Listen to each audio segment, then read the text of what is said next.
qualified, so that's why you should do it.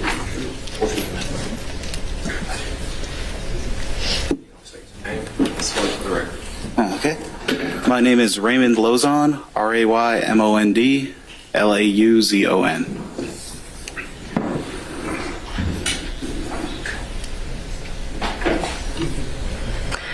Thank you. And is it Officer Lauzon or investigator? No, I'm just a civilian, so. Okay. I'm sorry about that. Now, Mr. Lauzon, where do you currently work? I work with the City of Atlanta Police Department. And what is your job there? I am a latent print examiner. Okay. And how long have you worked there?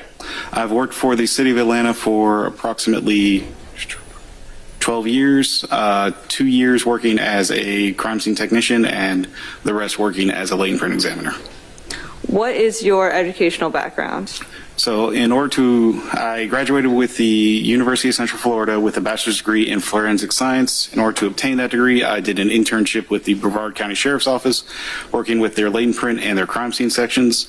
During my time there, I was able to complete a research project and paper to determine the best chemical for development of latent prints on paper products. And what is your job history? So I know you're with the Atlanta Police Department now. Did you have any history before that? No, I was, like I said, I was a crime scene technician before I was promoted to the position of latent print examiner.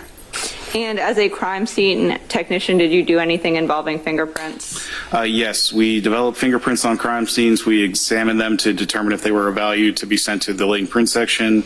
We also reviewed cases that were coming in from the officers, and we also examined fingerprints that were being sent over by the jail. Now, since both of the jobs that you've had do involve that fingerprinting work, what kind of training did you have to do to obtain both of those jobs and to get where you are now? So the training that I did for crime scene technician was I obtained my degree with the University of Central Florida, specializing in forensic science. After that, I came up here to Atlanta, was given the position with Atlanta Police as a crime scene technician, and I had to complete my training down at JIPSTIC for the Georgia Public Safety Training Center for the position of crime scene technician with the state of Georgia, and I got my certificate with them. That kind of classes were things like photography, crime scene processing, evidence collection, latent print development, latent print examination. And then after that, I was promoted up to the position of latent print examiner. During that time, most of my training was in-house, working with the other latent examiners, training with them. And I also was able to attend different seminars by the Ron Smith and Associates agency, working with them. And I was also able to go to the American Academy of Forensic Science conference that was held here. And did all of those trainings sort of touch on that interest of fingerprints, including the conference? Yes, it did. Okay. Now, so if I'm doing my math correctly, you've been doing this since at least about 2011. I know this is probably going to be a huge number, but can you ballpark about how many fingerprint analyses you've done ever? Analyses is somewhere over probably 10,000 working cases. Okay. Have you ever been qualified as an expert witness before, or is this your first time? Yes, I've been qualified. Okay. Was it here in Fulton County? Yes, it was. Do you know about how many times? Somewhere around between 15 and 20. I've also worked with Fulton County Juvenile Court and also the U.S. Federal Court. So were you qualified under the Daubert standard in federal court? Knowledge? Do not remember if they did that, no. No problem. But were you qualified as an expert in federal court? Yes, I was. And what were you qualified as an expert in, both in federal court and state court? Latent examination, fingerprint examination. Okay. Your Honor, at this point, I would like to approach the witness with what's been marked as State's Exhibit 2. It is his CV, and I'd like to move it into evidence. I do have copies available if defense counsel would like to review it. It has been provided. All right, anybody wish to take a look at that before she approaches the witness? All right, yes ma'am, you may go ahead. And what exhibit number is that? This would be Exhibit 2, unless the court would like me to do a different one for each. That's fine, that's fine. Seem to be ongoing here. No, that's okay. Sir. you will please just take a look at this document and see if you recognize it.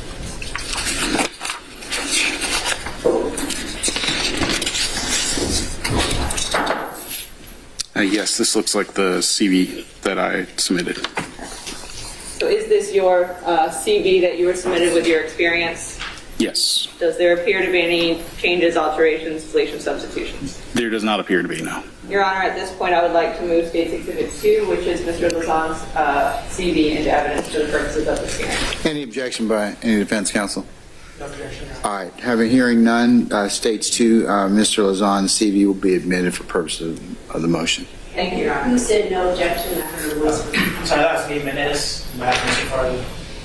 Remember, if you have a specific objection, please tell me. If in the event that you don't, I'm going to assume that silence means that there is no objection. Okay.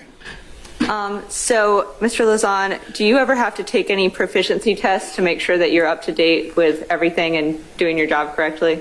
Yes, we take a yearly proficiency test since we attained accreditation with the ANAB organization as part of our lab. When was the last time you took your test? The last time I took the test was in January of this year. What's AMAD, please, sir? ANAB is the ANSI National Accreditation Board. ANSI is the American National Standards Institute. And how did you perform on your proficiency test, if I may ask? I was able to pass it with 100% accuracy. Thank you.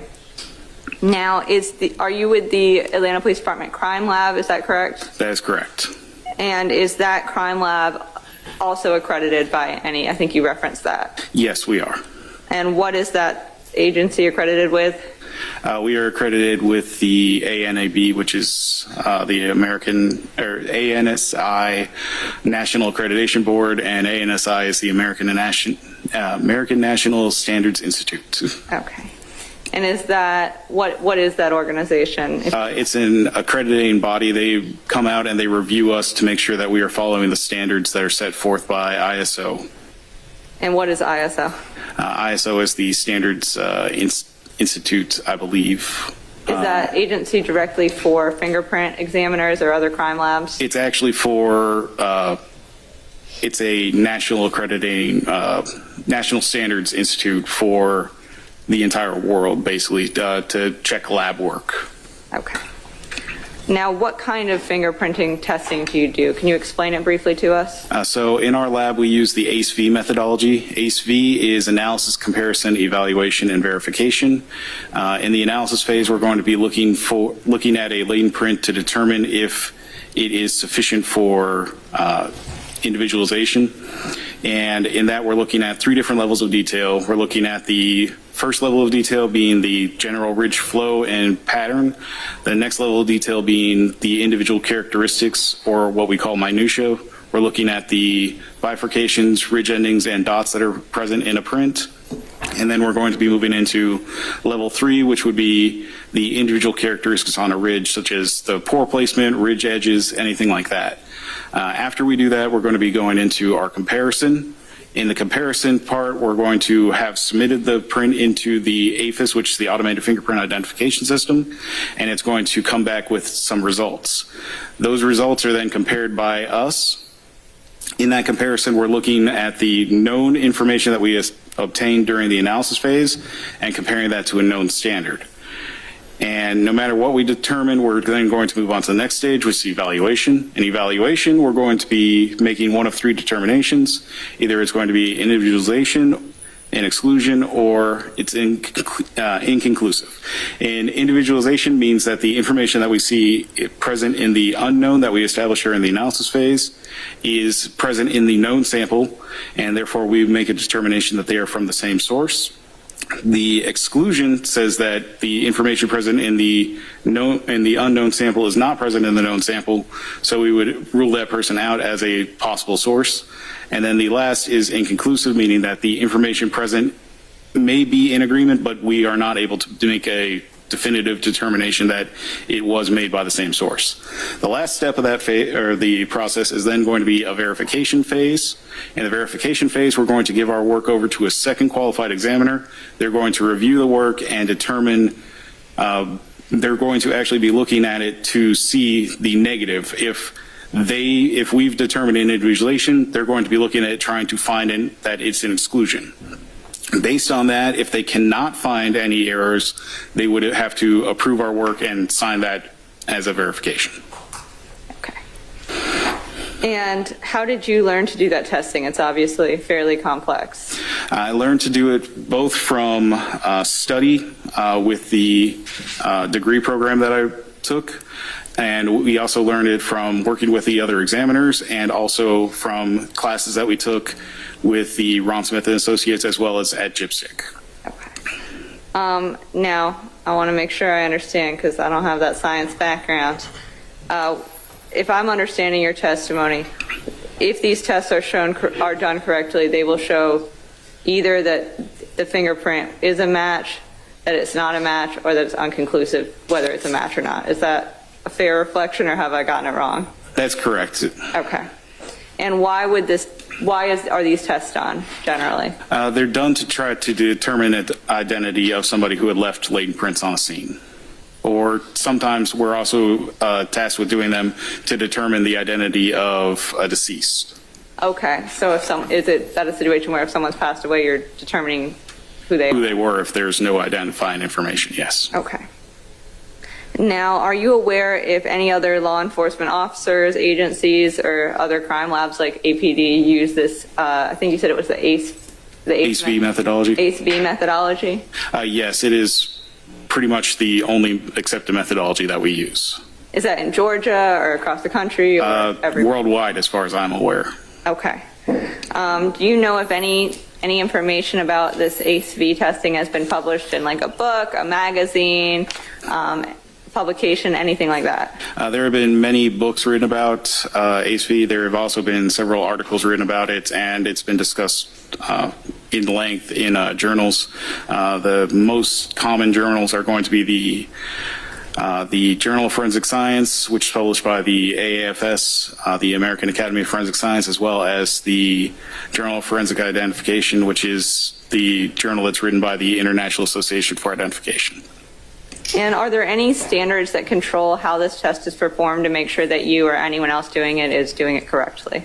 Yes, we have to follow by, first, within our own agency, we have our SOPs. There are standard operating procedures that we have to follow along with.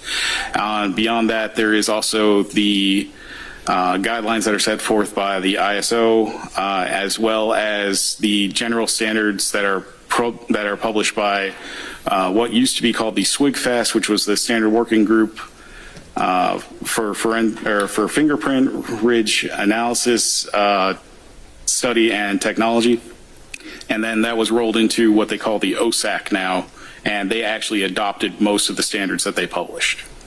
So based on all those standards, is there a set of best practices to follow when conducting these examinations? Yes, there is. And do you follow both the standards we discussed and the best practices we discussed when you conduct those tests? Yes. And generally, when I say best practices, are those the same standards we talked about, or is there something else to add to that? The standards are going to give us the best practices, yes. Okay. And so are those published somewhere? Somebody could read them over if they wanted to or review them? Yes, they are. Do you know where? SWIGFAST maintains a website, and so does the OSAC. And are there written protocols, procedures on those websites? Yes, there are. Okay. So if you had a question or someone else did, they could? They could refer to those, yes. Thank you. Now, in this particular case, obviously encompassing multiple cases, have you tested several fingerprints in this case? Yes, I have. Okay. I'm showing, if I may approach with 3 documents, I don't intend to admit them into evidence. I just would like to show him and confirm that these are his reports. Does anyone object to that? Okay. Can you speak to the mic, please? I'm sorry. I'm so sorry. I was planning to show him 3 documents simply to confirm that these are the 3 documents he did in this case, and then put it on the record, the case numbers. Can I see those briefly, please? Sure, and I do have them available. As long as you identify them as a state exhibit for the purpose of the record, even if you're not going to admit them. Okay, I certainly can do that. I can also go ahead and admit them for the purposes of this hearing if the court would Whatever your pleasure, I'll madam. do that. This one applies to. I don't believe so. I'll admit them for the purposes of the hearing. I think Eppinger stuff. Fleetwood, it's Fleetwood and Eppinger and Beebe. Not to my knowledge. All right.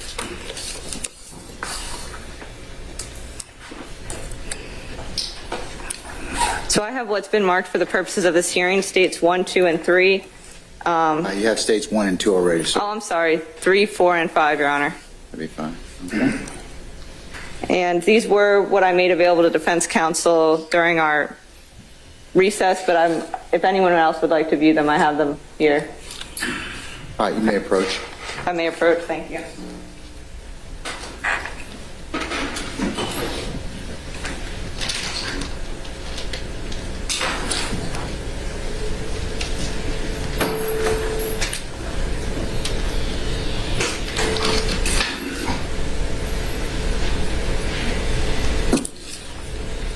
Sir, I've approached you with state's exhibits for the purpose of this hearing for 3, 4, and 5. If you could review them and look up when you're.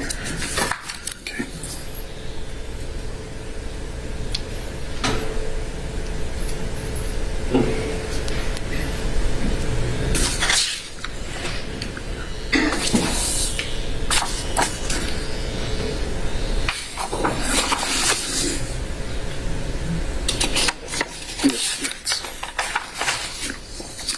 Okay.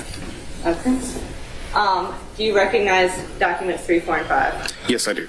And how do you recognize those documents? These are reports that I had prepared for these cases.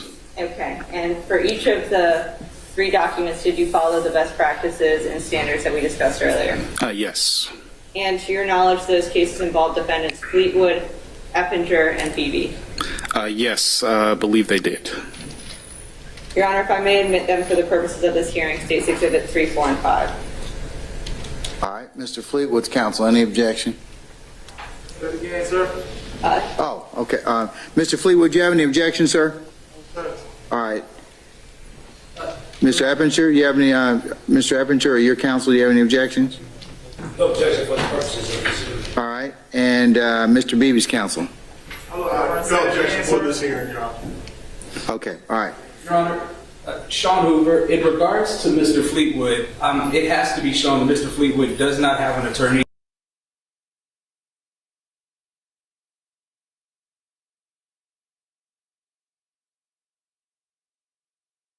He does not have legal representation, and he's not prepared to answer any of those questions. Well, you're not representing him, remember, okay?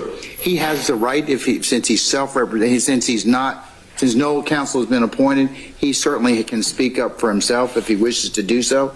I provide him, or anybody else who doesn't have counsel with that particular same ability. I understand that he does not have an attorney as of yet, but you know that's just the way we are at this point in time. So when you get him an attorney, if that attorney wishes to reevaluate anything that has been presented thus far, that person can do so and file particularized motions or any other issues at that point in time. Yes, Your Honor, and I just want to make sure it's clear on the record that all these questions that are being asked him, he does not have legal representation with.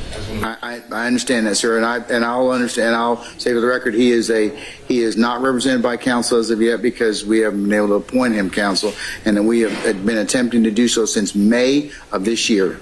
Right. All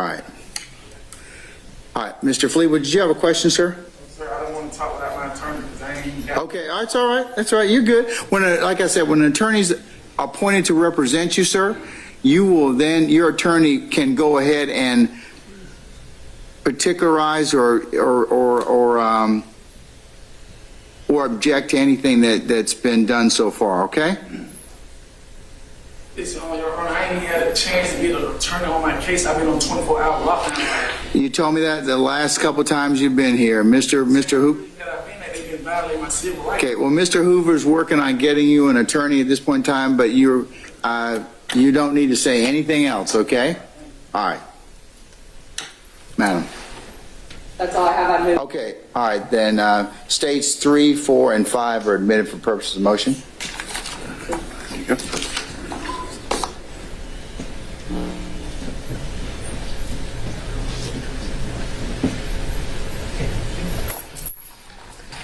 Your Honor, at this point, we would ask the court to qualify Mr. Lozon as an expert in latent fingerprint examination based on his experience, background, training, and the fact that this is a well-established, accepted field of forensic science.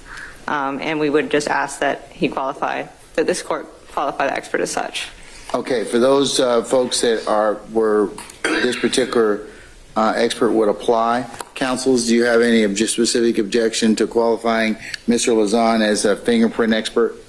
And, Your Honor, You said, what was you asking me to qualify him as? latent fingerprints examiner, and we do just want to note that all the evidence in this case is technically admissible against all the defendants because it is a RICO. I do have a brief cross based on that, Your Honor. All right.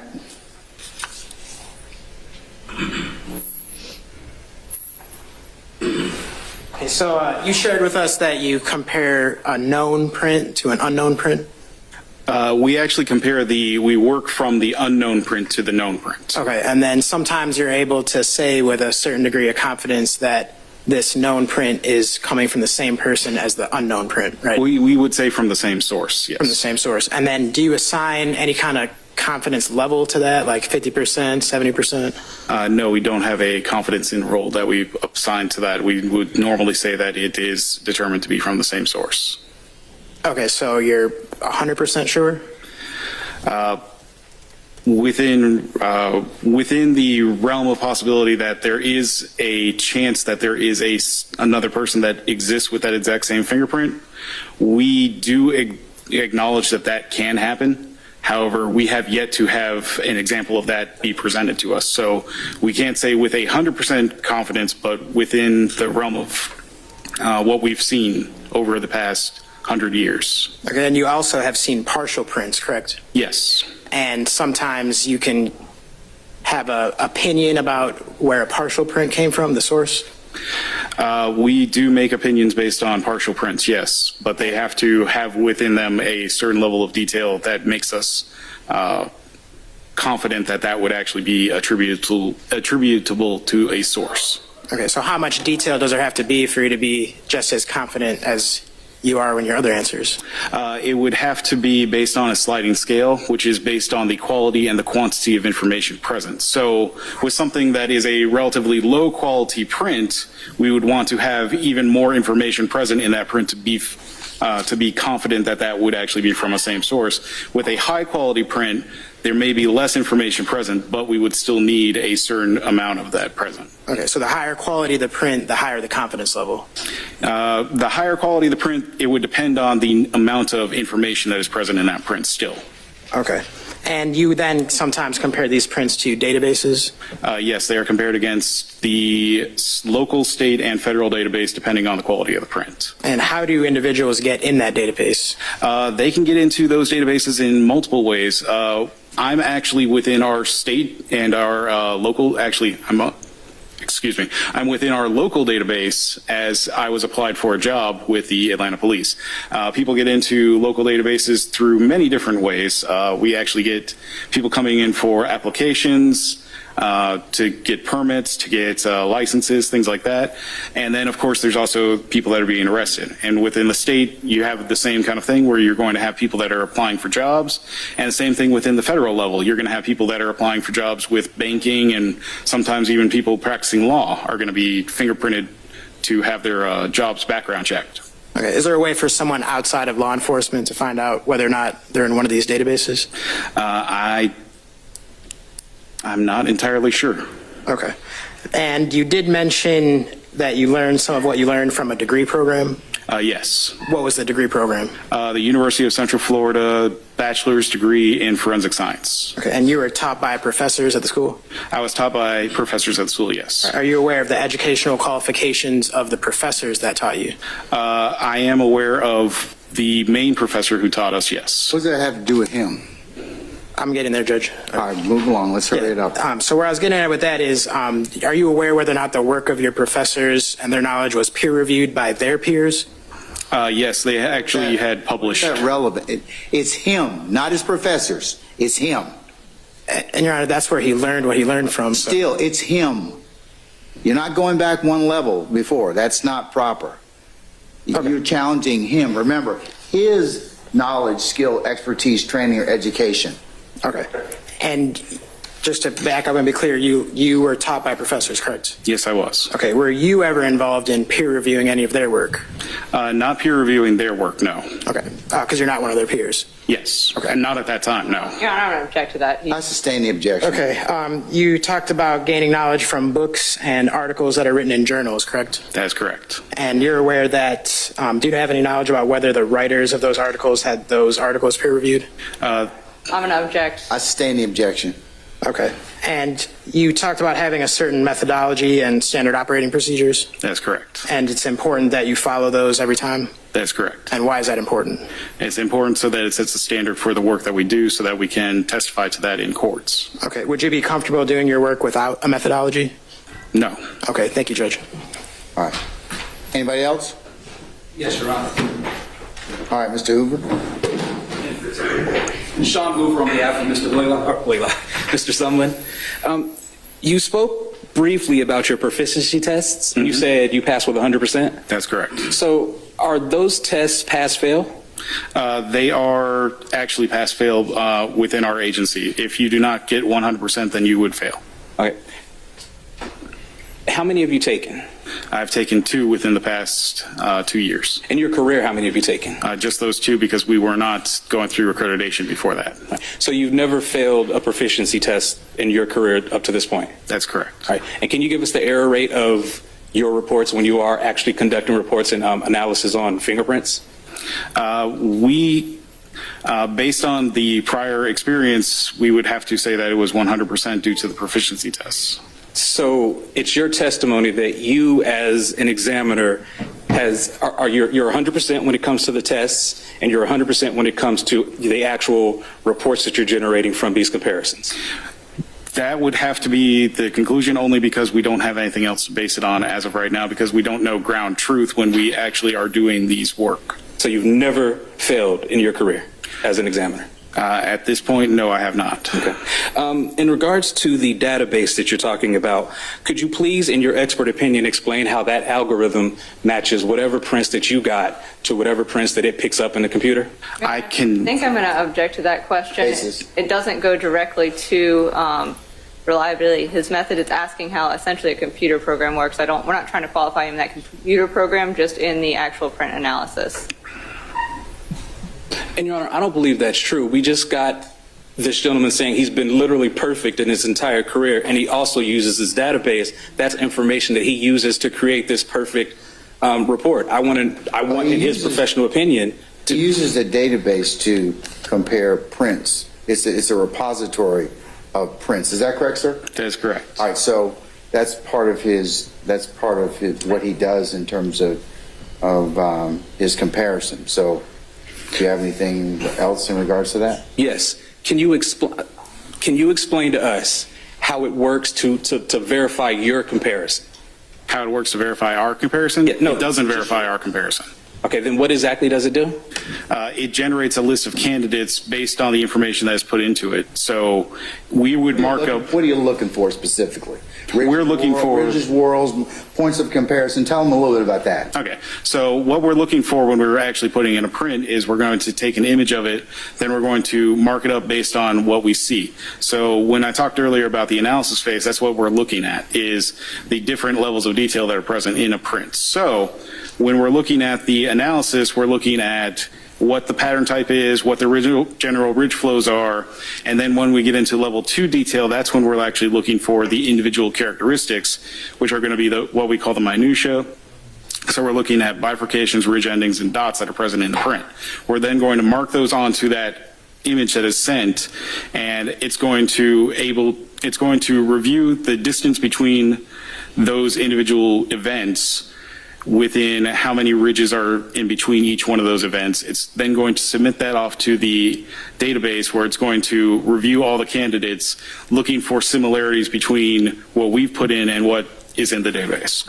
So I guess it only searches what you've noticed as the different swirls and loops and ridges and all that. It doesn't look at anything else but what you've put in yourself, right? That's correct. All right. And if you don't know if you've ever failed, how do we know what the computer generates comes out is actually correct as well? Well, what we do is we're going to actually review each one of those candidates that comes back. We're looking at them to see if there is a comparison that we can make in between those. And then once that's done, we're actually going to, if we find something that says, yes, this is that person, it then has to be reviewed by a second candidate or by a second qualified examiner. It has to be reviewed by a second, I'm sorry, I didn't hear the last part you said. Qualified examiner. Qualified examiner. Okay, now is that examiner someone that's in your office as well? Yes. Trained like you? For the most part, yes. Takes the test like you? Yes. All right, no further questions, thank you. All right, anyone else? All right, if there being no other examination, the court will qualify Mr. Lazan in the area of latent fingerprint examination. All right, anything else? No, Your Honor. If the court, so per the court's request, I have reached out. Hold on one second. Mr. Lazan, and you're free to go about your usual duties and avocation, just on discussion testimony, anybody except the attorneys in this case. We'll call you when we need you, okay? Okay. All right, thank you, sir. Appreciate you.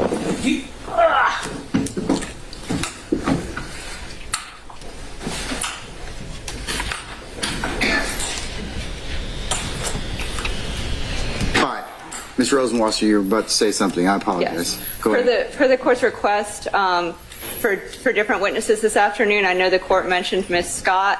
I reached out to Ms. Scott. She has been able to obtain childcare with her husband this afternoon. So if the court would like to have her testimony, I can get her in this afternoon. That'd be wonderful. And then I can have Deputy Hall come tomorrow morning as planned, if the court would be amenable to that.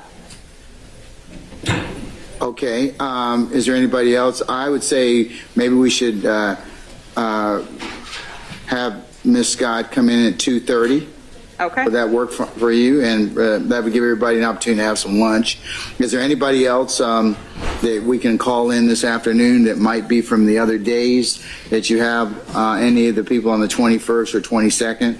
One moment, please. So obviously we have Investigator Hall, but that is going to be a lengthier one. So we can have him in as scheduled. Give me one moment, Your Honor, to pull up the schedule. Trying to make sure that everybody... I would just ask you that, or you or your team, reach out to see if there's anybody on the 20 who's, except for the gang experts, okay, because they're going to take a little bit longer. But if we can potentially move up some of those folks so that I can actually hear, we can have a little bit more time, because they'll take a little bit of time. Mr. Hall will probably take a little bit of time more, so that if we can clear Ms. Scott and Mr. Pineda this afternoon, that would be great. Your Honor, I believe Mr. Pineda was only available tomorrow, but we can clear Ms. Scott this afternoon. I can call Ms. Brennan from the 21st and see if she can come in after. Yeah, just recheck with everybody else and just say, hey, look, we have an opportunity to move you up a little bit, and we might be able to do that. That would be helpful. That would allow us to at least spend as much time as necessary with Mr. Hall tomorrow. I'll let you and your team kind of continue to work with that, and we can then. But in the absence of that, we'll continue with Ms. Scott at 2:30 today. Okay. Thank you, and I'll try to find somebody else to come after her as well. Okay. All right. Thank you. Or any of the other days, like your firearms expert from the what's the NIBIN expert? What's that? That's the NIBIN. That's how they identify the firearms. We don't. And he is on the first day that he's available is the 22nd, so that's Okay. why we have him there. All right. The firearms expert. I know that his presentation is probably going to be a couple hours just because of how detailed the ballistics are. Okay. So and one of our cell site location information, both of those individuals one of them is in Alabama, so he had been planning to come for Wednesday. I can see if I can get the other individual to come today if the court would like to stay later. I was going to ask you, is Ms. Van Holm the firearms expert and Mr. Voss the firearms expert, are they available? Unfortunately, both of them are not available until next week, but we do have Mr. Tanner coming, and I'll put the court on notice now with the experts such as the forensic chemists and the firearms expert. Once we have that first expert testify, like for example, we had the medical examiner testify about the reliability of the science itself. we probably just need to do the qualifications, and we would ask the court to take judicial notice that it had already found the science itself reliable. So those would be fairly short witnesses next week, would be our anticipation. All right. But we'll certainly try to see if we can get, I just confirmed with Ms. Scott, she can absolutely be here at 2:30 in person, and I will call Ms. Lowry and see if she'd be able to come, or Ms. Brennan, and see if she'd be able to come in after that. That's fine. Okay, all right, councils, then we'll be in recess until 2:30. We'll come back and take up those, at least Ms. Scott and any other shorter witnesses, and then we'll make plans for tomorrow. Thank you, Your Honor. All right, thank you. All right, we're in recess. It gives us time to.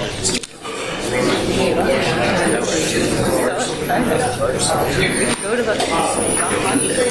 I think it is.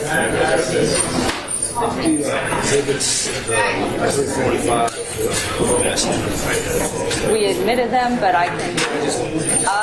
Until after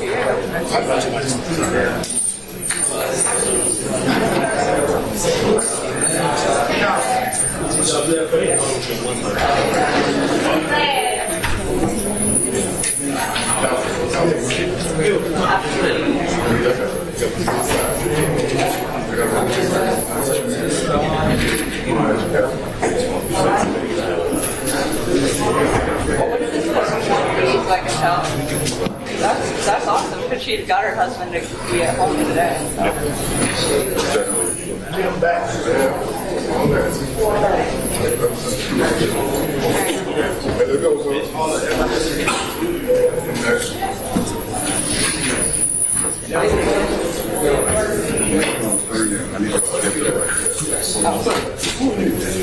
I'm gonna start. I'll start moving my stuff. I'll let her know. Once